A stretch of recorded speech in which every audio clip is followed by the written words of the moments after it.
I told you I was forgetting one. Hello? You're currently on the phone with Kacey K.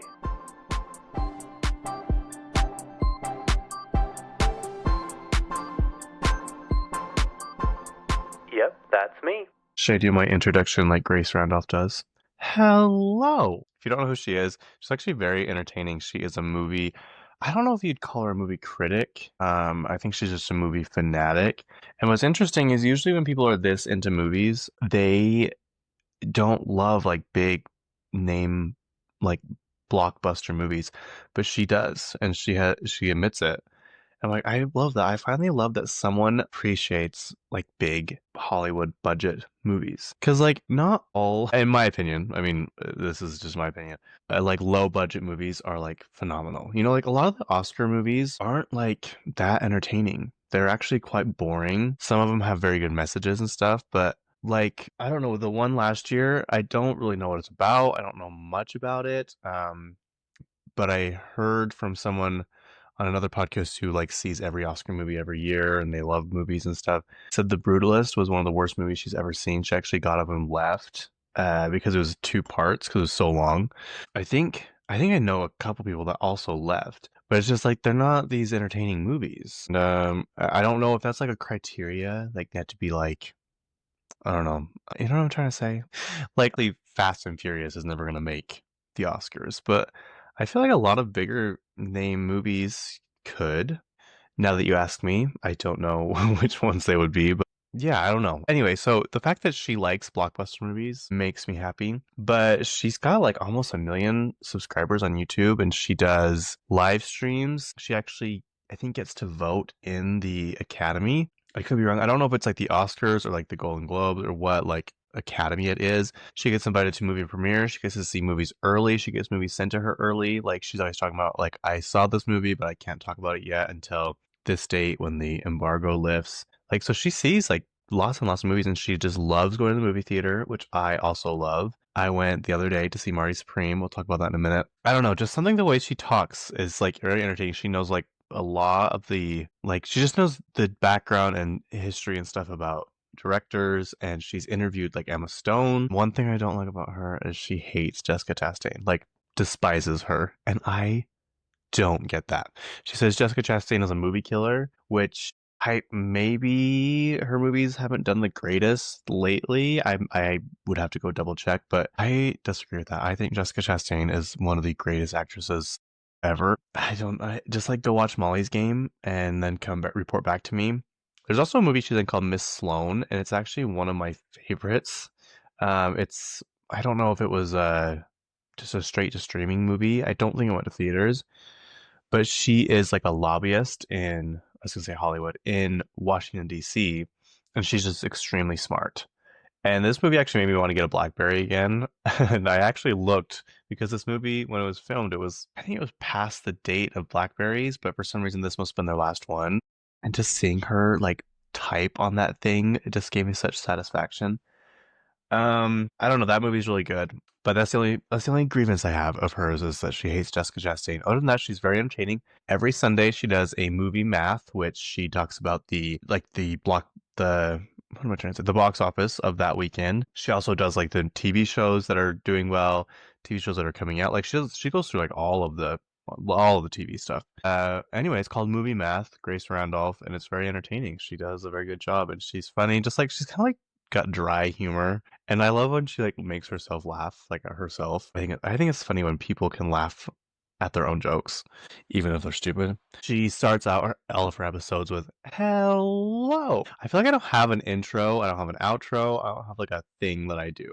Probably say a lot or anyway. I noticed that when I was editing, I say anyway a lot. Also, you know what I found out? I apologize if it's hard to keep up with me. When I was editing this last weekend, I noticed in my head when I've moved on from a topic, I still how am I trying to say that? I wish I had a perfect example of this. Like I'll be talking about somebody and then I'll talk about somebody else for a second, but then I in my head I go back to that other original thought I was talking about, but then I still say, anyway, so yeah, he did this, but it sounds like I'm talking about the second person I started talking about, but I'm still talking about the first person because I switched back. If it's hard to keep up with me, I sincerely apologize. And I noticed that I say things wrong. Like I had to cut out a whole section because when I was talking about the movies the New York Times did, they chose Carol, which I've heard is a great movie, and I said Carol Burnett stars in it.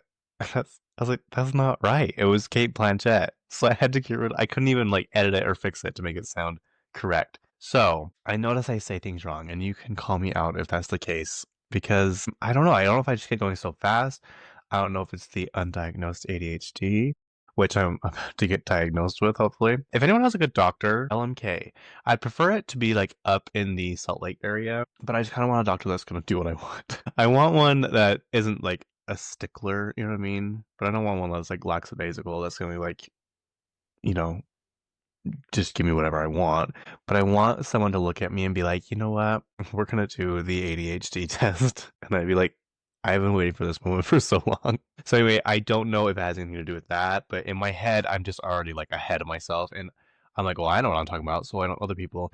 And I've noticed this because people, when I'm telling stories, sometimes they kind of look confused or like, wait, what? And I'm like, I just said that. Like, what? Why are you confused? But apparently, I just jump ahead in my head. So I apologize for that. What I was getting to at my intro is I was going through my head. I don't know why I was doing this. Why was I doing this? I was thinking about something that happened this summer. And I was like, oh, it was close to the time I went to Hosier. And I was like, Hosier. I forgot to name Hosier as one of my concerts I went to. So I went to 10 concerts this year. And I do think that's a record for me. I guess this would be last year when you're listening to this. But I think it's a record for me. I've always wanted to count up my concerts, but I really truly don't know if I remember all of them. 99.9% sure I have all of them like camera roll. So like if I went back there, I could like my Google Photos, but that would take a while. But I think this year is like the biggest year I've done. And I would have been 11 if I went to Heim, but we know I did not go to that. You know what's funny is something keeps pulling me away from Saltaire. I think I'm supposed to have gone to Saltaire like 3 or 4 times now to concerts, and something just keeps making it so I don't go. I was supposed to go to G-Eazy. Saying that now is like so comical. But it was the day I moved into my apartment with my cousin, and we didn't have hot water. That should have been a sign when we first moved in. What should have been a sign was when my cousin called. We actually enjoyed the apartment. The only thing I didn't love about it was it didn't have that much natural lighting. Thank goodness it was facing south. So it did have more than if it was facing north. But just the way it was laid out. And I always never understood why they couldn't have added a window in the kitchen. I mean, you guys don't even care about this because there was an outside wall. Like we could have had one over the stove or something. Anyway, we actually loved the apartment. The way we had it decorated and everything was very cute. We always got compliments on it. It had a real fireplace, which we ended up having to use, I think, towards the end because the heater started going out. But the second we moved in, there was a hole in the primary bedroom door and the heater didn't work. No, the water heater didn't work. But my cousin called to get I think it was the electricity hooked up, and she like said the name of the apartment complex, like Hunter's Woods. The lady on the phone was like, "Oh, my son used to live there back when it was built in the '80s." We're like, "Okay, that's in the '80s. That doesn't make us feel better." And she's like, "Yeah, and when he was there, someone got stabbed to death." She's like, "Oh, why would you tell me that? Why would she say that to me?" So that was like the first clue. Other than that, it was a great place to live. Towards the end, though, me and my one cousin moved out. Me and my other cousin stayed there and worked for my aunt. She used to run this Western store in Taylorsville, I think it was. And we were so broke. Like, broke to the point, like, I actually would love to go back to that broke because it was broke, no money broke, not broke credit card debt broke. Like, we had no money. Like, if we wanted to buy something, but we had no money, we wouldn't buy it. Like, now, if I want to buy something, I would be like, okay, I'll put it on a credit card and figure it out later. No, it's like if you didn't have money, like, that was the time I ate plain noodles every night for dinner. And you know what? Like, we always talk about how fun that was because I had moved all my furniture out and all I had there left was my TV. And I think we had like air mattresses on the floor. The heater went out. So I'd have to get up every like hour and relight the heater, which I think is extremely dangerous. I want to say we used the fireplace when we first moved in. Sorry, this just bringing back all kinds of memories. But we'd watch The Ranch, me and my cousin, and I had a cold that would not go away. I was like guzzling NyQuil. Don't do that. That's not good for you.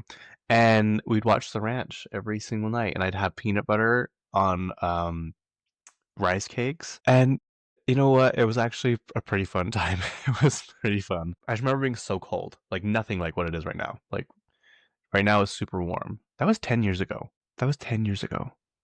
Wow. So back to it. When we first moved in, we were supposed to go to G-Eazy, and I called my friends and my cousin. I was like, I am not gonna go, you guys. I'm exhausted. There's no hot water here. I'm not gonna do it.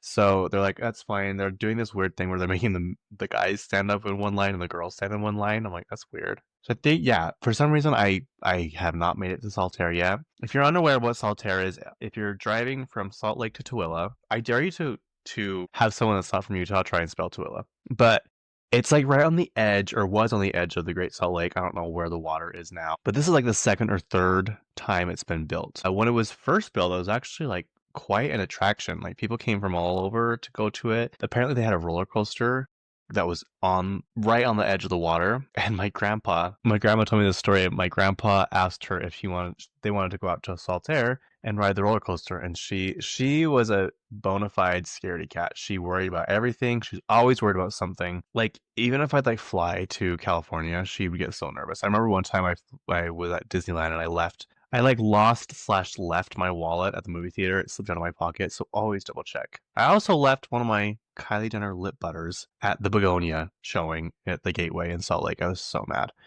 So always check your pockets before you leave the movie theater. And I had to call her, and I was so because I lived with her at the time. I had to call her to have her send my passport to the hotel so I could get home. And I was not nervous to call her, but I was just like, she's gonna say, "I told you so, I told you so." Because every time I left on vacation, she's like, "Be careful, something's gonna happen." Like and she didn't. She was like frantic, but she sent me my passport. So anyway, she told my grandpa, she's like, no, I do not want to do that at all. And I guess like a month later, the roller coaster blew over into the water, into the lake. So she's like, see, I told you, I told you. Then it burnt down and they rebuilt it. I think this is like their third time rebuilding it.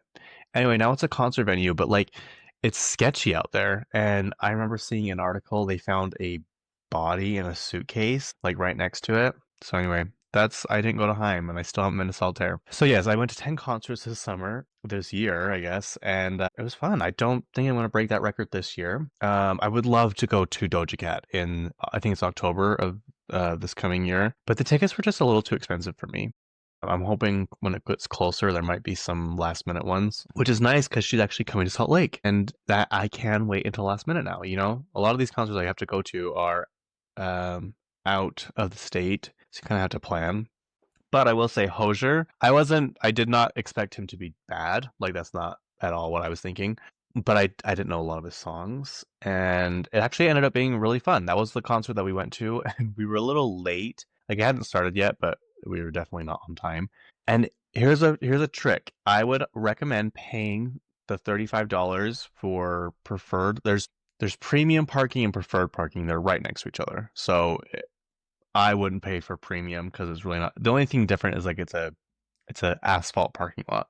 You get your own entrance on the side, but as you're walking in, it's like so you don't have to deal with all the traffic. Like it's a whole different road to get in there. Because if you've ever been to this is at USANA, I think it's America First Square now or something, America First Amphitheater. If you've been there during a concert time, it's a nightmare to get out. This is the complete opposite because when you leave, you just have your own exit. But as you're walking in, you can see the grass where everyone sits, and I'm not kidding you, there was not an inch of space, like not an inch. And I almost told them, I was like, yeah, I'm gonna go home because I didn't drive, but I'm like, this is not gonna be fun. So we get there, and luckily our friends knew someone, like their neighbor growing up, who does ticketing. So we went there, and we're like, do you have any other tickets, like possibly like a different section? And she's like, do you guys want to be in the pit? We're like, yeah. And we went down. The pit was like not very full. Like we had plenty of room to like stretch out and move around. I actually ran into my friends Catherine and Dalton. They were in the pit, so I got to stand with them. That was fun.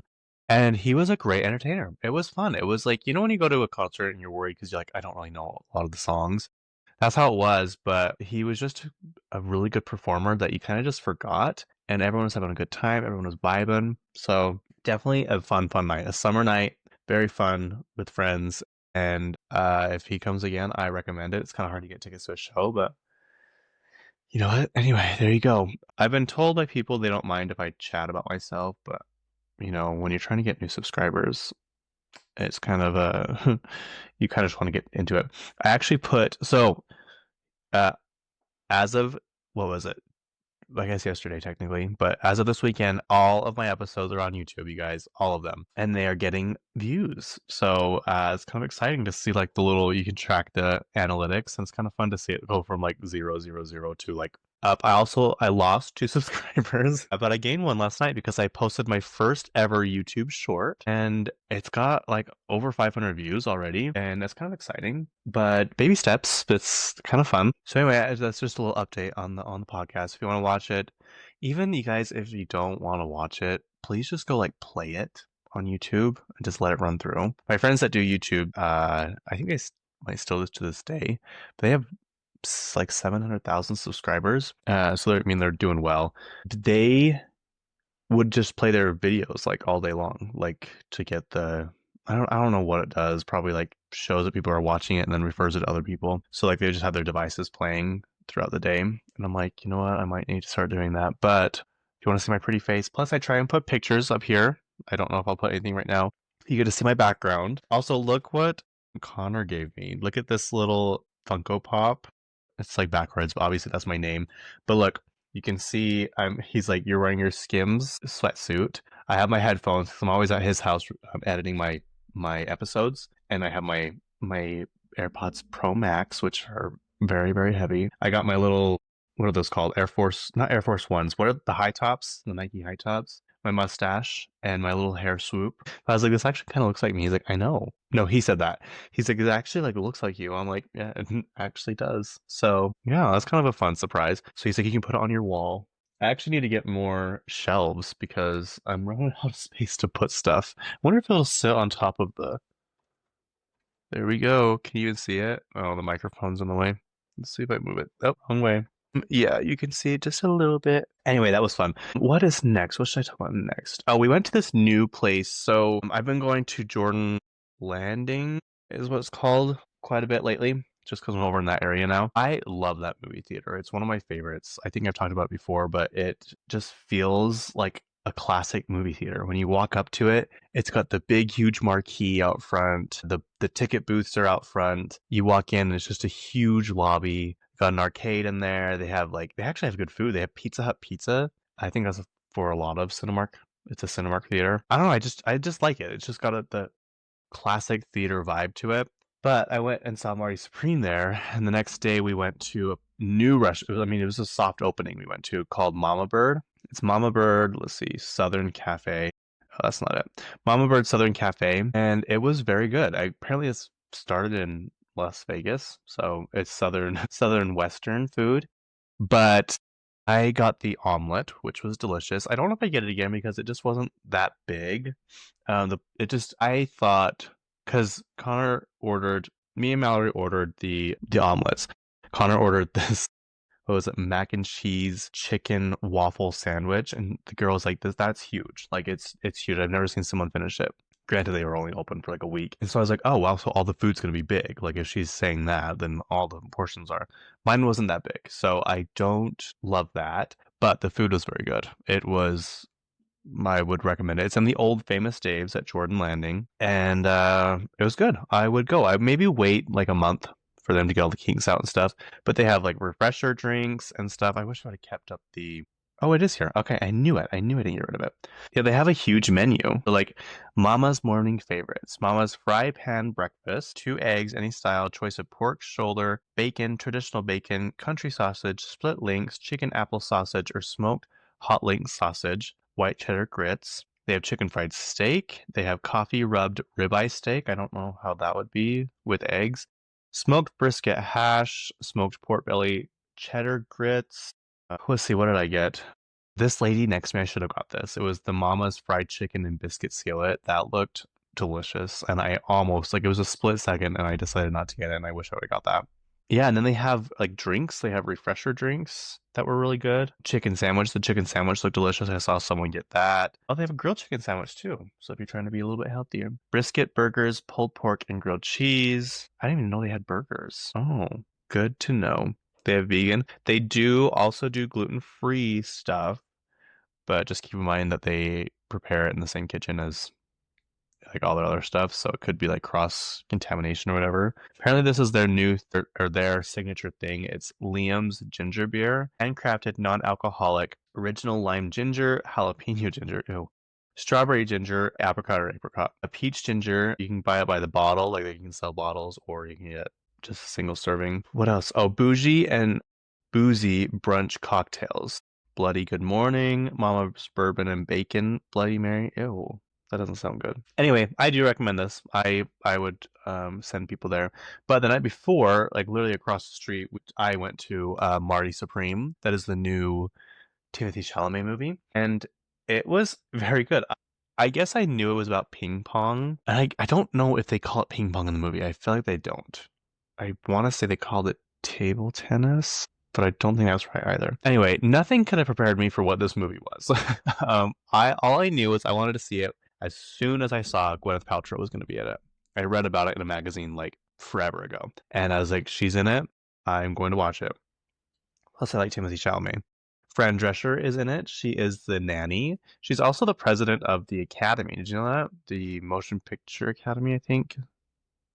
Because she had a lot to do with the strike, like the Hollywood writer strike and actor strike or whatever. I wonder how that works. I wonder if like she can be nominated for stuff, because she's the president of whatever. So I wonder if like eliminates her from getting nominated for awards. Anyway, who else was in it? I don't remember anyone else. Oh, this was weird. I want to know if Kevin O'Leary's team reached out to them, or if Timothy Chalamet wanted Kevin O'Leary. If you're wondering who Kevin O'Leary is, he is a shark from Shark Tank. He's like a pretty significant role in this movie. I just it was so interesting to me to see him, and he did a good job. Like he did a very, very good job. But he plays this extremely rich guy. But basically, the premise of this movie is Timothy Chalamet is a very, very good ping pong player. Like that's his whole dream, that's his whole goal, his whole life. He goes to a competition. He's all cocky. He's a very cocky person in the movie. He's just very confident in himself and like will do whatever it takes to get what he wants, which is to go play table tennis at tournaments and win. So basically, the whole movie is about him earning enough money to go to these shows and not shows, these competitions around the world. And it's set in like 1952. But basically, the whole entire premise is just a different version of Uncut Gems. If you've not seen Uncut Gems, it's the one with Adam Sandler. I talked about it last episode where I felt like he should have won an award, but he is just constantly trying to he's he's constantly messing things up and saying, "Oh, I'll pay you back." But then to pay that person back, he has to go and try and work out a deal with this person, which then ends up like falling through, and he has to like say, "Oh, I'll pay you back." So like he just has all these things that keep going wrong, and he just owes all these people money. He keeps pissing all these people off, and that's just basically it. I was like, this is basically Uncut Gems, but instead of diamonds, it's got table tennis. And I'm like, that is weird. I've not heard anyone else say that, but it's the same director. I was like, oh, okay, that makes a little more sense. Wouldn't you want a different storyline? It was good. It was very good. I recommend it. There were some scenes it's like, really that I would not have expected that to happen at all ever. Gwyneth Paltrow did amazing. She is like a famous Hollywood actress who kind of has a fling with Timothy Chalamet. She's married to Kevin O'Leary in the movie. But yeah, I don't really know else how to explain it other than that. He's just a ping pong player, but he's always pissing people off. That one I for sure think will be nominated for Oscars. I would be surprised if it did not make it. I think the Oscars they choose the nominees like January 22nd or something, I think Grace said. So that's exciting. That seems really close though. When is the Oscars in March? Because the Grammys are in February. Anyway, yeah, so I would recommend seeing that movie. I think it's rated R, so I would take your children, but okay, this one I did see another movie, but it was not in theaters. It hasn't been in theaters for 20 years. It was The Boy in the Striped Pajamas. I've always heard about this movie, and it was as sad as I thought it was going to be. But I've been requested several dozen times to watch this movie, so I finally did. And yeah, like I said, it was just as sad as I thought. It was. I think it's PG, so it was like, very toned down for like I think they wanted children to watch it. It's got Farmiga, or no, sorry, Vera Farmiga in it. She is like the Conjuring, queen. I think they were in a few episodes of what was it called? They were in a few episodes of not episodes, few movies of not Sinister. What is that other movie? Why can I not think of this? It's not Conjuring, but it's the one that came first. I know my cousin is like screaming at the phone right now. What is that called? Hang on, I'm just gonna look it up. Vera. Oh, I don't know she was in the movie Up in the Air. Have you guys seen that? That movie is the one that what's her name? Anna Kendrick was nominated for an Oscar in with George Clooney, and it actually was pretty good. I enjoyed it. I didn't know Vera Farmiga was an orphan. She was in Bates Motel, which I've heard that is actually a very, very good TV series to watch. It has a lot more than I thought. 2013, 2017, 50 episodes. Apparently, Rihanna is in it. It's about, I mean, the Bates Motel, obviously. Let's see, what is Kate Annabelle the Conjuring, and what is the other one she's in? I'm so annoyed that I can't remember this because I saw these in theaters. Conjuring. As soon as I see it, I'm going to be so mad. Maybe she's not in this. Maybe that's why I can't find it. Okay, here we go. We're going back to the drawing board. It's why can I not think of people today? Rose Byrne. She's in it. I know that for sure. They just showed the scary part. Oh, I don't like that at all. It's the scariest part of the whole movie, and they showed it in the trailer. Okay, sorry. Sorry. That terrified me. Insidious. That's what it's called. Okay. They showed the scariest part from that movie as the header for her IMDb page. Ooh, that gave me the chills. It's the one where the demon person is sitting right behind the guy's head. Apparently, Vera was not in that. I was thinking of something else, but she's in like that universe. But she did very good in The Boy in the Striped Pajamas. Sorry, I'm getting way off track. She was in that. Who else was in it? The guy Lupin. Is it Lupin from Harry Potter? But basically, the droid. If you're unaware, The Boy in the Striped Pajamas is a movie about the Holocaust, and the main character's family, like the husband, is a captain, a general, or something for Hitler, and they have to move because he gets promoted or something, and it ends up being next to a concentration camp. And the little boy is so confused because he can see from their backyard, like, um, the what is it called, the barracks or something, the huts that they make the Jewish people sleep in, and they have their clothes that they have to wear. They look like pajamas, striped. Obviously, that's why it's the boy in the striped pajamas. And he keeps asking, like, why are they wearing pajamas? Like, why is everyone there wearing the pajamas? The dad tells the family that it's a farm that they're working at. And he even bamboozles the wife. But yeah, it ends just as sad. You know when you like are towards the end of a movie and you're like, is this really how they're gonna end this? Like this can't be. Like they can't end it like this. Or like how are they gonna end this? And that's exactly what I thought. And it was very sad. I'm very late to this movie, but it was good. Okay, David Thewlis is the dad's name, and he played in Harry Potter. He was Remus Lupin. He's the werewolf guy. Yeah, that's what the werewolf. Not Sirius Black with the other guy. Asa Butterfield, he's like the main character person. He's just a little boy in this. What else? He was in Sex Education, I think. Let's see. Hugo, oh, Ender's Game, The Boy in the Striped Pajamas. He's got a lot. He's got 8 upcoming things. What else is he in? Oh, Mrs. Peregrine's Home for Peculiar Children. We actually watched that too when we lived in my apartment and we're sleeping on the floor. Nanny McPhee Returns. The Wolf Man. Anyway, it's a good movie. I don't think it's one that I would want to watch again, but Connor insisted I watch it. He actually said he, on the way to Lagoon one year for his birthday, he had all of his friends in the car watch it. I'm like, I hadn't even seen it at that point. I knew it was like a sad, like dark movie. And I was like, your mom let you do that? He's like, yeah. I'm like, your mom wasn't like, sweetie, maybe we should watch something a little bit different. He's like, no, I love that movie so much. I wanted everyone to see it. I'm like, okay. Okay, pretty heavy movie, but anyway, if you want to watch it, it's a good movie. I don't know how historically accurate it is, but like I said before, it was toned down a lot. I think so families could watch it. Okay, let's get into some stuff. Okay, Ariana Grande has surpassed Taylor Swift. I think Taylor Swift had 125 million monthly listeners on Spotify at one point.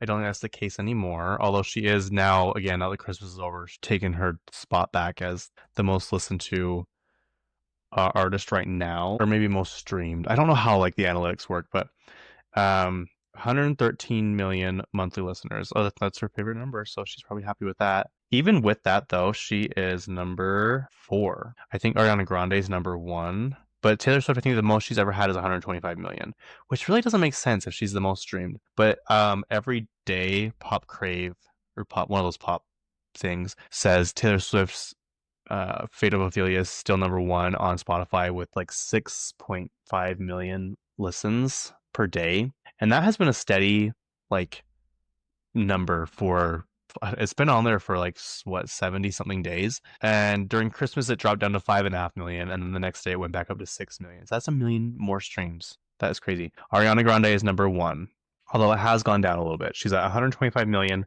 659,114. I'm really curious who is number one. Is it Bad Bunny? Bad Bunny. No, he's at 83 million. Who is number one? Is it The Weeknd again? Please, can we be done with him? Like, he does have catchy music for the most part.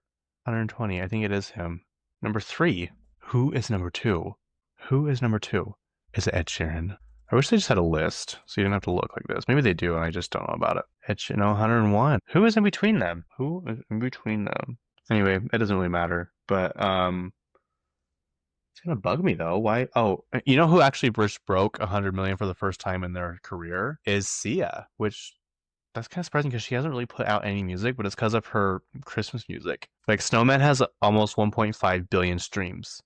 So that's kind of crazy. She's gone down a little bit, 99 million listens or listeners per month. Crazy. Okay, what's next? This one, I mean, it doesn't pertain to anything right now, but I saw it. It says Seth MacFarlane was supposed to be on one of the flights for 9/11. It was supposed to crash into the North Tower, but he was hungover and he got to his gate late. So this is like didn't have TSA at all. I mean, obviously 9/11 is what created TSA, but he took a nap in the terminal, or yeah, wait, because he missed his flight, but he was so hungover he took a nap, and he woke up and saw the news, and the flight he was supposed to be on is the one that crashed in the North Tower. Apparently, Mark Wahlberg had some kind of similar type thing, but I don't think he actually made it to the airport. I think maybe he was going to be on that flight and changed it or something. I can't remember what happened, but anyway, that is crazy. Like, when did Family Guy come out? 1999. So it was still, it was going. January 31st, 1999.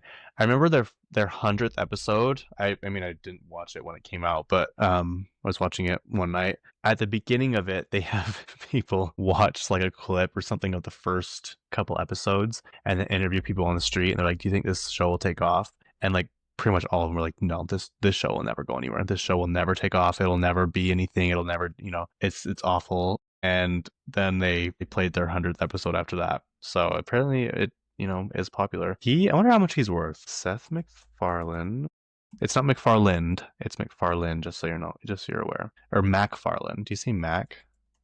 MacFarlane net worth. I think he's worth quite a bit of money. Wow. Okay, that's a lot more than I thought. Seth MacFarlane, the creator of shows like Family Guy and The Orville, has an estimated net worth of 300 to 400 million. His fortune is a result of his extensive work as an actor, animator, writer, producer, and director. Because he plays Brian. I think he plays Peter, Stewie. Does he play Stewie? And Quagmire. He plays at least four people in Family Guy. Wow. Okay. That is, I thought maybe 100 million. Seth MacFarlane wrote and directed and starred in the successful Ted movies, the first of which grossed nearly 550 million worldwide. I remember seeing that in theaters. That was funny. Major production deals. His production company, Fuzzy Door, signed a lucrative 5-year deal with NBC Universal in 2020, which was reportedly valued at nearly 200 million. This followed a previous $100 million deal with Fox in 2009. You don't really hear, at least I haven't, and I could be wrong, but hear anything really bad about him. Like, yeah, he does, like, his shows have extremely crude, like, what's that word? Politically incorrect jokes and stuff, but I think overall he's a pretty good guy. I hope. I'm not gonna even Google that because I don't want to know. This one, okay. Rachel Zoe. How much is she worth? So Rachel, if you're unaware, I think she's a fashion designer first, but she has like a home goods line. And a lot of my ornaments I've actually got for Christmas and stuff are from Rachel Zoe. And she has like I think like blankets and bedding and like all kinds of stuff. But yeah, she actually has really good taste and does a really good job. But she is the new housewife on Beverly Hills Housewife. And I actually have not watched this season, so I need to get on that. But she just sold her company to, it says, Gordon Brothers in December 25, with Zoe remaining a significant shareholder and continuing as founder and chief creative officer to expand categories like fashion, home, and accessories through licensing and product development. Now, this is what happened to Jessica Simpson's brand, which she sold for $1 billion. Rachel Zoe sold hers for 30 million, that's a great. Wait, was it 30 million? No, that's her net worth. I don't think she sold it for that much, but it was still a lot. but now at a billion. And then Jessica Simpson's brand, the company that bought it, basically ran it into the ground. And then when it went up for auction again, she bought it for like a couple million. So like, and I think now it's kind of come back. Not I don't think to where it was before, but it's profitable again. So she literally sold it for a billion, bought it back for a couple million, and still gets to keep all that money. That is crazy. That is insane. One of my favorite lines in her book was very good, you guys. Jessica Simpson's. If you're wanting a celebrity memoir to read, it's like a pretty significant book. It's pretty thick. She reads it if you want to listen to it while she reads it. But it's very fascinating. Like she is kind of ditzy and dumb, like a dumb blonde type, you know. But she's also very like dedicated and loves what she does. And her story about her overcoming alcoholism was like a interesting read. But in her book, she said when she's getting divorced from Nick Lachey, he wasn't making it easy, and she just wanted to be done. She just wanted to be out of it. They were asking for, I think at that point she had more money than him, and he was asking for a crazy amount of money, and she's like, just give it to him. And they're like, no, Jessica, you can't do that. She's like, please just give it to him. I'll make the money back. I'll do something different. Like I just want to be done. And she's like, so I did, and the money did come back, give or take a billion. I'm like, that is such a boss line to be able to say because she made $1 billion. Anyway, Kelly Clarkson's song "Underneath the Tree" has been streamed a billion times, which that is crazy for a Christmas song to be streamed a billion times. I don't even know when it came out, but it's like only played during Christmas time, you know, a couple months of the year. So that's a lot of plays, that's a lot of listens. Okay, Niall Horan from, speaking of him, I haven't looked much into this, but Harry Styles has announced something. So apparently he's coming back to bless our ears with new music. Like I said before, I do not dislike him, but I don't vibe with his music like other people do. Like I don't fangirl over him, but I like him. Like I have no issues with him, but his music's just not for me for some reason. I don't know why. I really don't know. Niall Horan has opened a restaurant in Scottsdale of all places. It's called 40 Love. I don't know why it's called that. In Old Town Scottsdale, Arizona, following his win as coach on The Voice, offering an upscale, modern country club vibe with elevated dining and cocktails.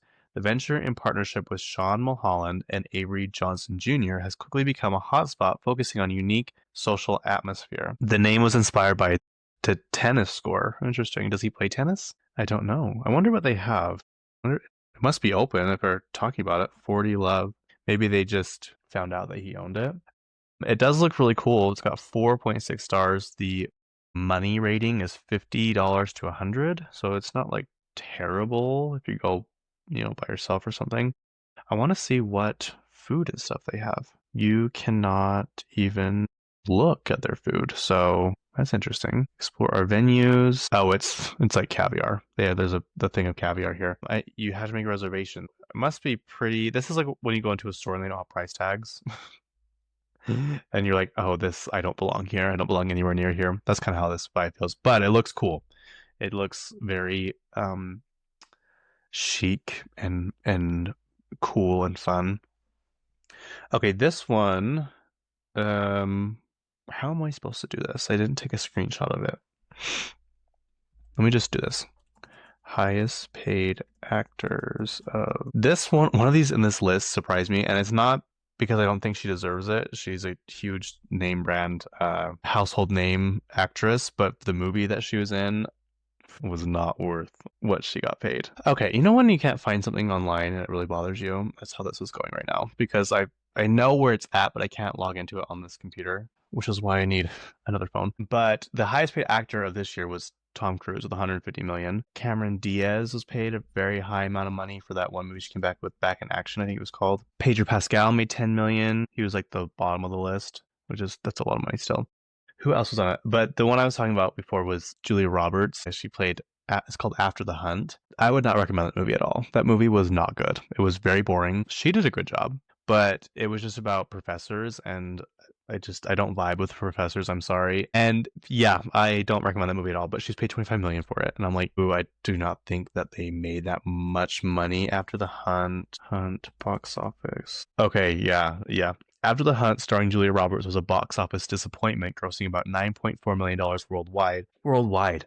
A significant $70 to $80 million budget, making it a financial flop despite its star power. Acclaimed director Luca Guadagnino. Sorry, what was it called? Challengers. He did Challengers. And pretty sure it was Call Me by Your Name. I get him and the other guy mixed up. The one that did Shape of Water. Who did Shape of Water? Luca, and he did Frankenstein. Luca, yeah, Luca Guadagnino did Challengers and Call Me by Your Name. Luca, who did what was his name from Frankenstein? He did Shape of Water and Frankenstein. Guillermo del Toro. I don't know why I get them mixed up, but I do. I do. Yeah, anyway, it did awful, apparently. It did terrible. She was paid $25 million for it. Worldwide total was 9.4. Domestic US Canada was 3.6. International was 6 million. So I mean it made more money in other countries, but yeah, that was a disappointment. If I can find it, maybe next time I'll show you because I really wanted to talk about that. I'm so annoyed that I can't find it. Beyonce was announced as a co-chair of the Met Gala. I don't know if that's actually accurate, but let's find out. Yeah, Beyonce returns to the Met Gala as chair after a 10-year hiatus. The global superstar will chair the event alongside Venus Williams and Nicole Kidman. Oh, good, okay. I'm very curious to how this is going to play out. And you know what I just thought about the other day? We're going to New York in April, like the very end of April, and then the Met Gala is the next Monday, I think, after we leave. So I really hope they don't have the Met closed because I really want to go see it. I'd be so upset if I waited this long to go to the Met again and they had it closed because they're getting ready for the Met Gala. Like, how sad would that be? Let's see here. Pull up this calendar that's so hard to use on Apple. I don't know why. Yes, okay, so the Met, yeah, it's only a few days after we leave. I really hope it's not closed because I want to see it so bad. If you have not been to the Met, I mean, maybe some people are into it, but it's very interesting. Even if you're not into like museums and stuff, it's very, very cool to see. And it's right in Central Park. Apparently, Joe Burrow gave his teammates fossils for Christmas, which I think is so interesting. Bridget Bardot passed away. Apparently, she was not the most politically correct person. Because in what was it called? Supernova. What's the Chaperone song? Anyway, she sings about Bridget Bardot in there, and apparently she posted about Bridget Bardot on a story, and then right after that she posted, "Oh my God, I had no idea like all the stuff that she did. I am disgusted. I do not condone that or anything." So apparently she was like the Marilyn Monroe of Paris, of France, but I guess she might not be the nicest person. Anyway, she's 91.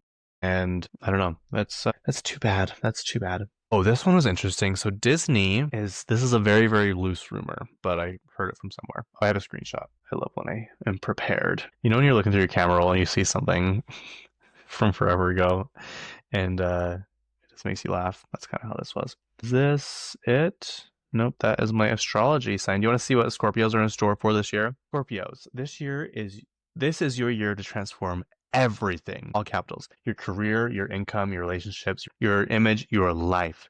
You are not making small changes. You're burning the old version of yourself to the ground and rising as someone completely different. 2026 is the year you show people what you're actually capable of. When I emphasize, it means it's capitalized. And if some people won't be able to handle it, good, let them go. So yeah, that's pretty exciting, don't you think? Okay, it says THR predicts that Disney will shock the world in 2026 by buying Taylor Swift's production and live event company for $4 billion. That is a lot of money. I mean, their touring company knows what they do, and I'm pretty sure it's her family that runs it. Disney buying Taylor Swift tour company. Yeah, here we go. Inside the Magic. This was 19 hours ago, so it's pretty new. Disney to forge multi-billion Star Wars-esque partnership with Taylor Swift in 2026. Taylor Swift and Disney have steadily built a relationship rooted in premium event-level content. In recent years, the partnership has significantly positioned Disney Plus as a key platform for Swift's most culturally dominant projects. Disney also expands Swift's presence through the long-form storytelling. Over the course of 6 episodes, Taylor Swift: The End of an Era explored the culture, impact, and emotional weight of the Eras Tour, blending behind-the-scenes footage with a fan perspective and featuring cameos from those Swift's professional orbit, such as Sabrina Carpenter, Ed Sheeran, Gracie Abrams, and Florence Welch. Disney alignment stands to contrast Swift's relationship with Netflix. After releasing both Miss Americana 2020 and Taylor Swift Reputation Stadium Tour 2018 on the streaming platform, the partnership's momentum cooled following a controversial joke on its show, Ginny and Georgia. I remember that. This is Netflix we're talking about. In 2021, Swift took to social media to criticize the line and mock the stereotype that the singer goes through men at a rapid rate. The line was, "What do you care?" One character says, "You go through men faster than Taylor Swift." And Taylor wrote, "Hey, Jenny in Georgia, 2010 called and it wants its lazy, deeply sexist joke back. How about we stop degrading hardworking women by defining the horse shit as funny? Also, Netflix after Miss Americana, this outfit doesn't look cute on you. Happy Women's History Month, I guess." Anyway, speculation escalated after the Hollywood Reporter included a Swift and Disney partnership in its 2026 predictions. The outlet suggested Disney could pursue a transformative deal that dramatically expands its relationship with the artist. The theory imagines Disney investing roughly $4 billion, matching its 2012 purchase of Star Wars and Indiana Jones parent company Lucasfilm, to acquire 360-degree Swift-focused companies spanning touring, film, television, merchandising, and experiential ventures. The one thing they will not get is for music. That is the one thing that they will not. Under the proposed structure, Swift will retain full creative control while Disney Plus became the exclusive home for concert films, docuseries, and scripted projects. Disney's consumer products division would oversee merchandise, including park exclusive releases tied to the album cycles. The deal will also see the fate of affiliate singer moving into scripted entertainment with a slate of interconnected streaming series and theatrical features. The Swift Cinematic Universe, Disney Consumer Products Division will take over her merchandising, lending quality control process while overseeing vault drops, time to the album releases, and premieres available only at Disney theme parks. The Swift related thing Disney won't own, the music itself. So yeah, I mean there's a lot more to this, but that would be $4 billion. It's crazy. And she retains all creative control and control of all of her music. Plus, that would be easier for her because Disney could do all the merchandise. I wonder if they'd sell that at Disney parks. I think that would make people mad, but I would love it. Apparently, there's a Dolly Parton symphony coming out. She's also doing a Taco Bell commercial, Taco Bell Play commercial type thing. This one was interesting. Dang it. It's on the same website that I can't find for that movie thing. But Cristiano Ronaldo, I don't think we should talk about people's bodies, but his body right now, it's like when people go to the gym and they don't know when to stop. That's what he looks like now, and it does not look good. It looks so bad, you guys. It's like when, I'm sorry, I don't think bodybuilders look good. I don't know if they think they look good or they just, that's how they're supposed to look. He does not look good. He does not look good. It's bad. They broke down his paycheck. Okay, so his paycheck are they're insane. So his contract, he gets 200 to 300 million dollars annually. Like that's just like a base pay. But with like endorsements, it's up to two. It could be up to 280 million. He makes 4.7 million a week and 20 million a month. That's crazy.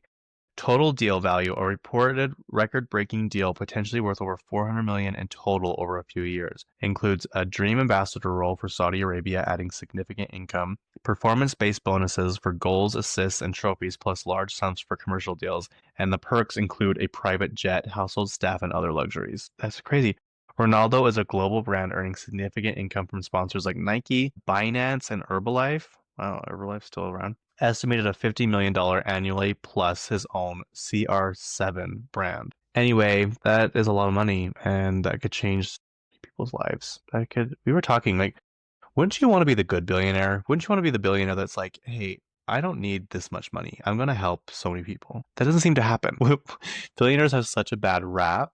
And right now it's like, I think it's earned. I don't know. I don't know how you could feel comfortable. But maybe they're unaware, but they would have to be. Like they have the financial stuff right in front of them. They can see the economy. Like wouldn't you just feel so sick to your stomach seeing people like filing bankruptcy for medical debt or I mean just being saddled with hundreds of thousands of dollars worth of student loans? I mean, I don't know. In my mind, wouldn't it make sense? Because overall, if you paid off a bunch of people's student loan debts, they would then have money to be able to buy from your companies. And wouldn't that make them happy to be able to buy from, like, if Jeff Bezos paid off a bunch of stuff, wouldn't they be like, I'm going to shop on Amazon right now or exclusively because Jeff Bezos paid off my student loans? Like, that is really cool of him to do.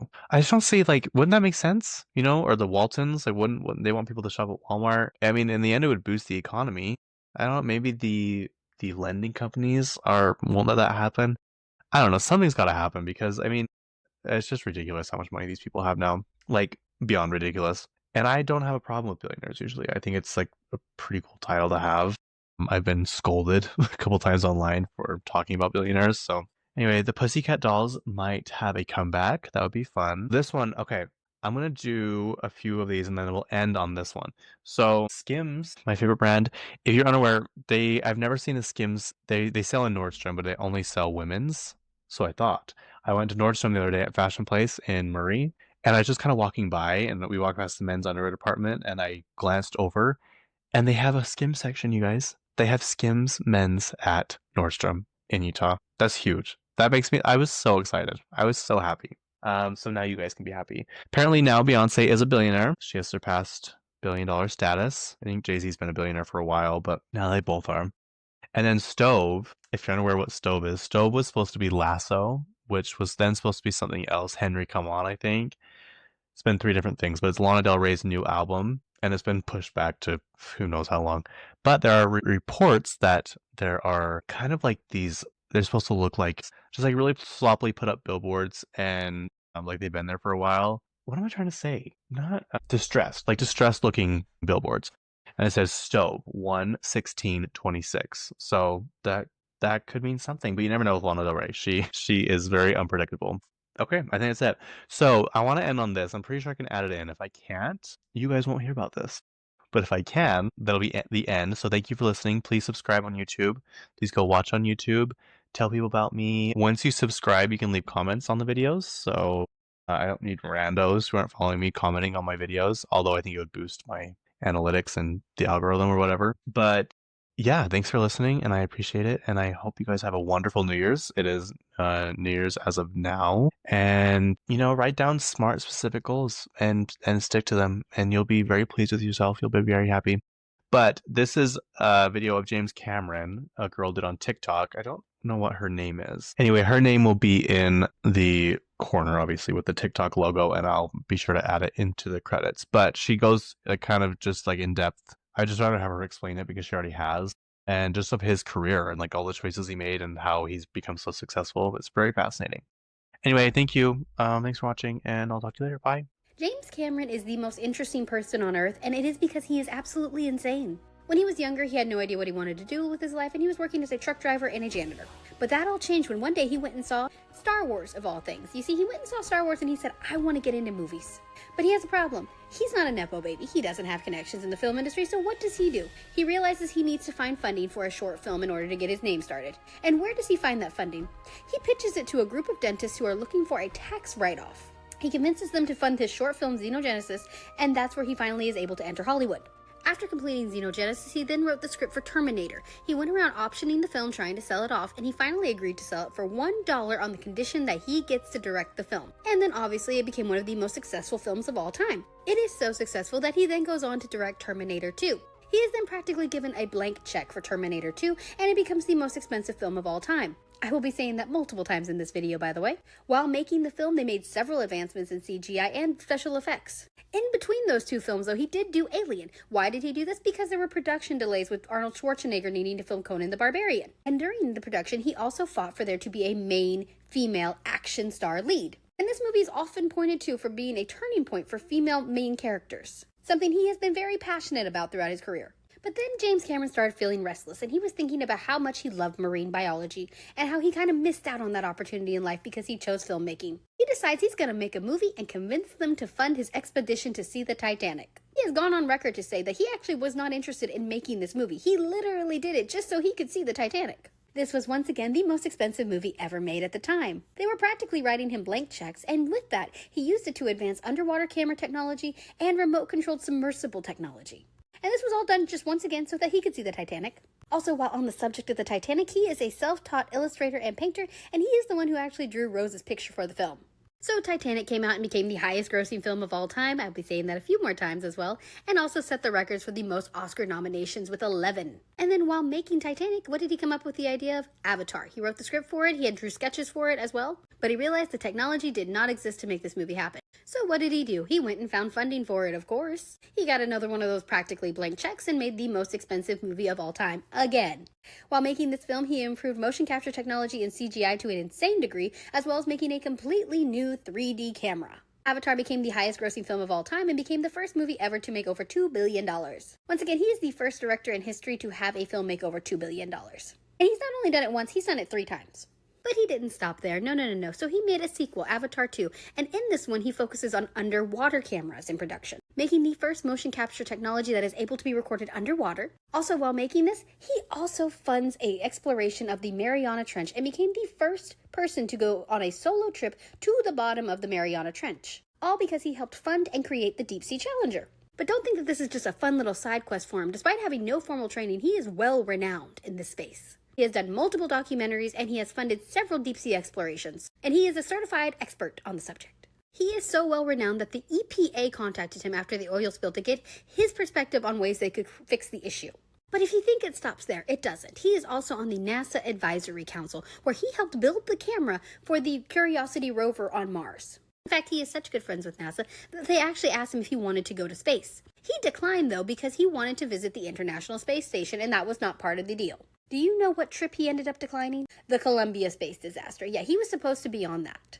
So just to recap, he is a self-taught painter, he is a self-taught director, he is a self-taught illustrator, he is a self-taught screenwriter. He is practically a self-taught marine biologist. He's the first director to ever make a movie that made over $1 billion, and he's the first director to ever make a movie that earned over $2 billion as well. He currently holds 3 of the top grossing movies of all time, and who knows, maybe he's gonna get a 4th one. So yes, he is known for being a bit of a jerk on set, with his directorial style being very authoritarian. Sigourney Weaver once saying, quote, "He really wants us to risk our life and limbs for the shot, but he doesn't also mind risking his own." Jamie Lee Curtis went on to say that she believes he can do every single job besides acting, saying that he knows everything about art direction, camera, wardrobe props, and that he knows more than any director she's ever worked with. So while he may be a jerk, his confidence is kind of earned.